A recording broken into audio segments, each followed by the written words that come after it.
I think that research is a real part of it that many like to skip, right? Because I have an idea. I want to run with it. I get it. Human nature. I have an idea. I want to run with it. If you don't spend anywhere between a month and 6 months building a market landscape that's fully comprehensive, every company, and I'm going to explain what I mean in a second, every company in your space, not only companies that are doing the exact same thing as you, but any company, if you're targeting the Washington Post and you want to sell something to the Washington Post, you want to sell them a JavaScript that they should put on their website, whatever. Any company that's pitching the Washington Post that their product will increase your readers' time on page is your competitor. Every company. I don't care if they're building an SDK and you're building a JavaScript. I don't care what they're doing.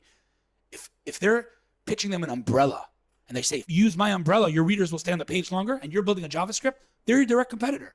And so build yourself a landscape full of every single competitor out there. And not only the name of the company, but why they failed, if they failed, why they succeeded, what does the market say about them, how are you going to differentiate, if at all. Without that component of market research, and I know, again, to be very clear, I don't mean market research to validate my own ideas, right? I have an idea. Okay, I'll do research and I'll convince myself that no one else has done this. No, that's your instinct as an entrepreneur. Don't do that. Do the opposite.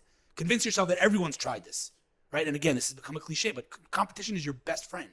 Because if there's no competition, there's only two options. Either you didn't do research or there's no market for your idea. If no one has tried it before, then there's no demand. I'm going to go out on a limb here and say that in 2020, it is highly uncommon and unlikely that you're coming up with an idea that no one's thought of before. 100%. So many companies approach the market research part as just to make sure no one had thought about it before us. And then they realize someone had. And then it's to out-execute them instead of being, the best that company could be. Right. So the answer is, that's just one example, market research.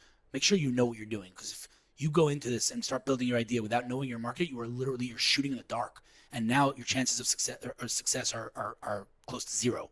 So that's just one example. But again, there's no answer to what you have to do to succeed. There are many answers to what you have to avoid to succeed or have to do in order to not fail.